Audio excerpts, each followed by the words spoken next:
Was ihr jetzt gerade hier angemacht habt, ist ein Video über meine ersten Eindrücke zum Tagebau, zum Braunkohleabbau, speziell zum Tagebau Hambach. Es wird dazu noch ein zweites Video kommen, wo ich mit Lukas unterwegs bin und die Sache ein bisschen tiefer beleuchte, Hintergründe beleuchte, welche Auswirkungen das Ganze hat. Ich würde euch einfach an der Stelle bitten, das Ganze zu versuchen, irgendwie wertefrei zu betrachten, da ich das auch versucht habe, was mir, wie ihr sehen werdet, nicht ganz gelungen ist. Denn die Eindrücke waren gigantisch und überwältigend. Und an der Stelle ganz klar der Aufruf: Wer aus diesen Videos zu diesem Thema versucht, irgendeine Wahlveranstaltung in den Kommentaren zu machen für irgendeine Partei, die Kommentare werden gelöscht. Habe ich keinen Bock drauf. Ich möchte das Ganze in diesem Video unpolitisch halten. Ein bisschen was in irgendeine Richtung werdet ihr dann im zweiten Video erfahren. Und warum und so weiter, wartet es einfach ab. Schaut es euch an. Viel Spaß bei diesem Video. Ich befinde mich hier im Tagebau Hambach, 400 Meter tief. Man sieht es aus dem Weltall. Wenn man davor steht, ist es eigentlich unglaublich. Das sind Dimensionen, die kann man sich nicht vorstellen, die muss man persönlich gesehen haben. Es handelt sich dabei um das größte Loch Europas. Das ist eigentlich Zerstörung der Natur in Reinkultur für unseren Luxus, für unseren Strom. Enden tut der Abbau hier erst 2029, aber das auch nur nach neuesten Entschlüssen der Politik. Es gab hier hinten im Hintergrund, ganz weit hinten, den Hambacher Forst. Der war mal deutlich größer, als er jetzt ist. Der letzte Rest, da wurde drum gekämpft von Aktivisten, die bis heute noch in dem Waldstück wohnen. Dieses Ganze da unten geht einher mit Enteignungen, mit Abrissen von Dörfern, von Autobahnen, von allem Möglichen zugunsten des Bergbaus. Das Ganze ist durch das Gesetz in Deutschland geschützt. Das Bergbaurecht geht da vor persönliche Interessen. Man rechtfertigt das Ganze mit Arbeiten zum Wohle der Allgemeinheit. Wobei ich der Meinung bin, dass langfristig sowas hier so viel Auswirkungen auf die Natur hat, dass die Allgemeinheit viel mehr davon auf Dauer hätte, die Natur nicht zu zerstören. Wir haben sowieso viel zu wenig davon. Man sieht jetzt im Hintergrund, wie Regen aufzieht. Das Ganze ist so groß, dass man das in weiter Entfernung im Tal schon sieht, bevor es hier ist. Ich werde euch jetzt noch ein paar Eindrücke vermitteln und noch ein paar Fakten dazu erzählen. Ich habe vor, zukünftig zu versuchen, vielleicht mal mit den Aktivisten einen Termin zu vereinbaren, um euch da noch ein bisschen was zu zeigen. Mal sehen, ob mir das gelingt.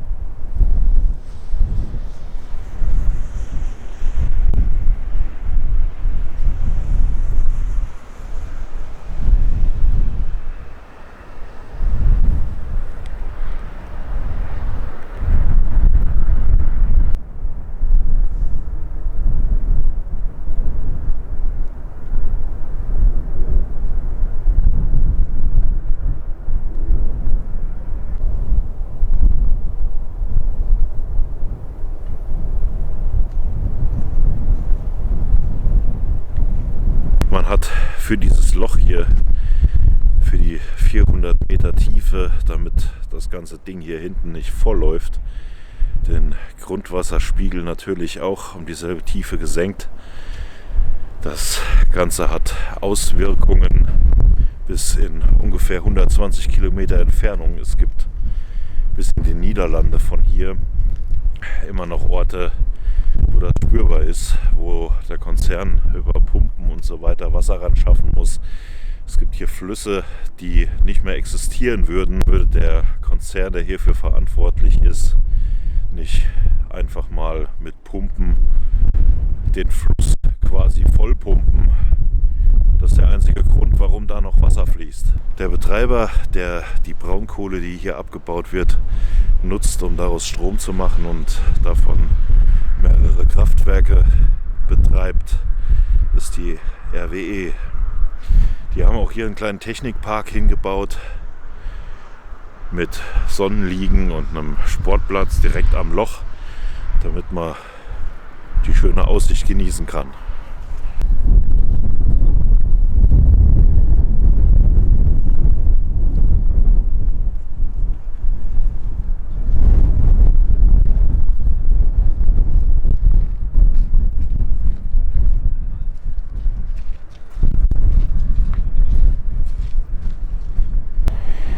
Das Loch hier ist so groß, dass die gesamte Menschheit Stand jetzt 19.410 Jahre bräuchte, um das Ding komplett zuzukacken.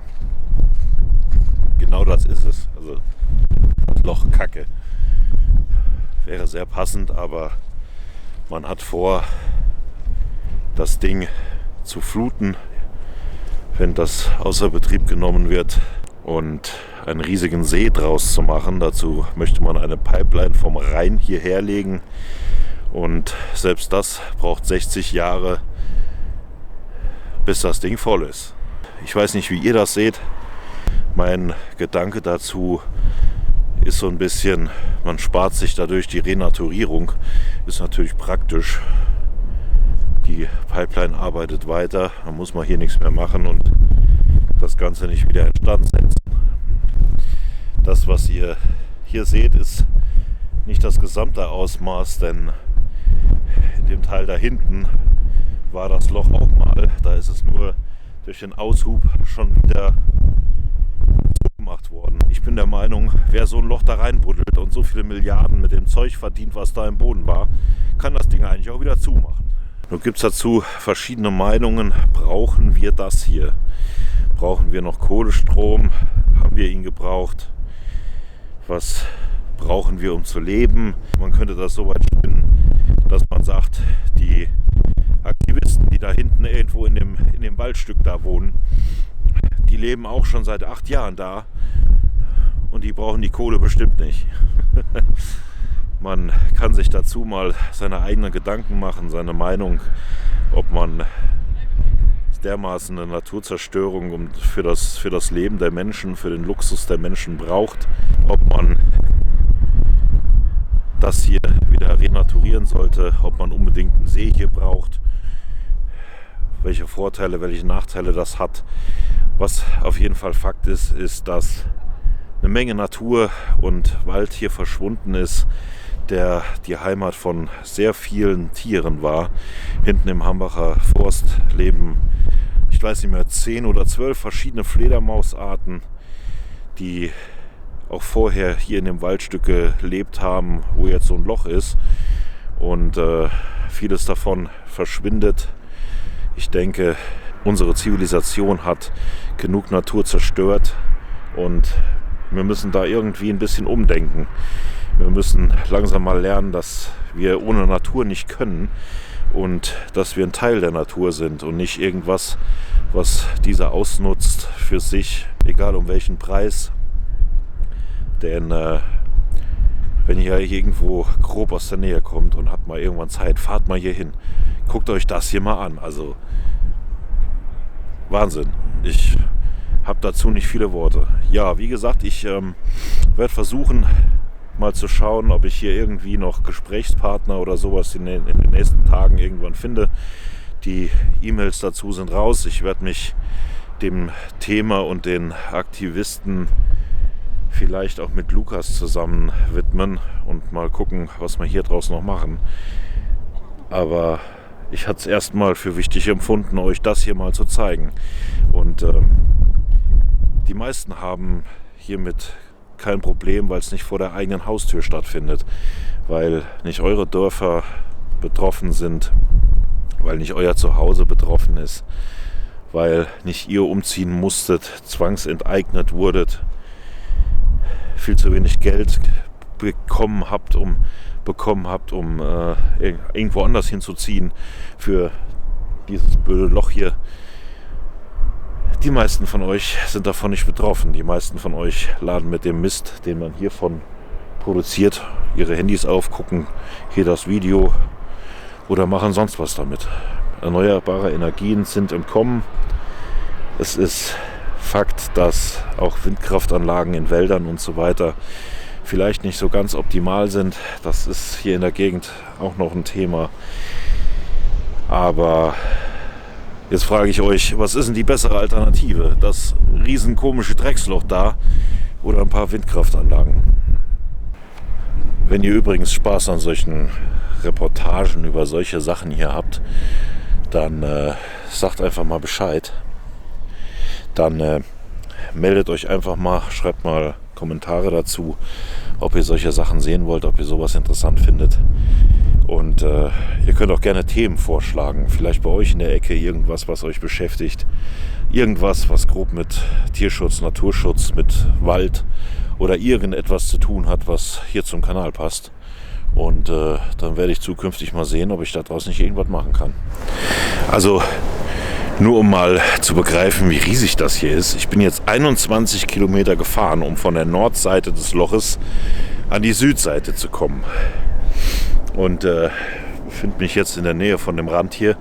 Und ich habe irgendwie den Eindruck, dass die Jungs von der RWE ein bisschen gereizt sind. Warum, weiß ich gar nicht. Das hier ist die Seite vom Hambacher Forst.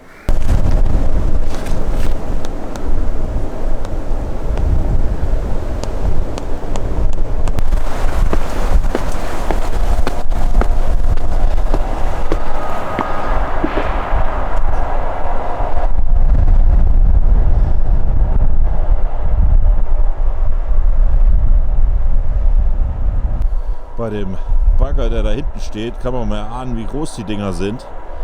Da steht nämlich ein Auto vor. Da unten der weiße kleine Fleck.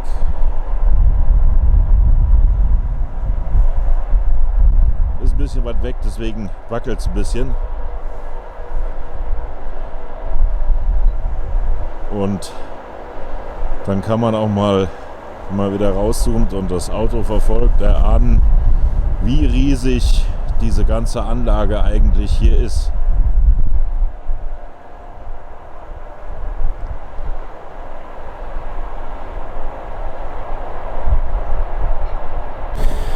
Ich habe eigentlich überlegt, ob ich auch an die RWE rantrete und sage, ey, habt ihr vielleicht einen Pressesprecher für mich, mit dem ich hier drüber mal reden kann oder so. Aber ich muss ganz ehrlich sagen, wenn ich das hier sehe, werde ich stinkig. Ich bin sauer. Und ich weiß auch nicht, ob ich ernsthaft mit da jemandem reden kann und an mich halten kann, um da nicht meine wahre Meinung dazu kundzutun. Das ist, ich glaube, das könnte mir ein bisschen schwer fallen. Umso mehr man hiervon sieht, desto besser versteht man, warum man sich hier in irgendwelche Bäume kettet und Wälder rettet, um diesen Wahnsinn hier nicht weiter zu betreiben. An der Stelle muss ich auch ganz klar sagen, ich komme ja so ein bisschen aus der Survival- und Bushcraft-Ecke und und ich muss mich an der Stelle auch fragen, warum solche Themen wie Naturschutz, Waldschutz, auch dieser Wahnsinn, der hier betrieben wird, nicht viel mehr aus der Szene behandeln. Das ist ein unbequemes Thema, damit generiert man auch nicht groß Reichweite und diese ganzen Influencer und so weiter. Also Naturschutz ist halt nicht beliebt. Aber trotzdem sollte man, gerade wenn man so ein Kerl ist, der da irgendwo im Wald rumrennt und da drin pennt und eigentlich den Wald lieb haben sollte man dieses Thema beachten und auch behandeln und ansprechen. Warum geht aus der Bushcraft, Outdoor, Survival-Szene kaum jemand her und behandelt Naturschutz und Tierschutz. Das ist was ich, umso länger ich mir diesen Scheiß hier angucke, umso weniger verstehen kann. Da verschwindet die Braunkohle, die im Tagebau abgebaut wird. Ja, wie gesagt, macht euch mal ein bisschen Gedanken darum, was ihr da selbst zu denkt. Auch in Bezug auf diese Survival Outdoor Bushcraft Geschichte. Ob ihr euch nicht vielleicht selbst mal irgendwelche Projekte ausdenken wollt, die ein bisschen was damit zu tun haben. Ob ihr vielleicht mal selbst ein bisschen Flagge zeigen wollt und euch gegen bestimmte Sachen aussprechen wollt oder ob ihr immer nur das machen wollt, was die Mehrheit sehen will.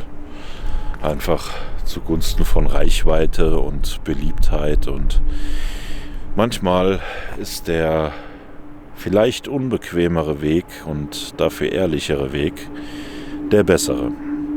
Ja, wie gesagt, ich werde mal sehen, was ich erreicht kriege, ob ich hier nochmal hin kann und mit den Aktivisten sprechen kann. Würde mich auf jeden Fall freuen, wenn das klappt. Wir werden sehen, beziehungsweise ihr werdet sehen. Abonniert den Kanal, aktiviert die Glocke, damit ihr nicht verpasst, was auch immer da eventuell kommen mag. Ich hoffe, es kommt was. Bis dahin, Horrido.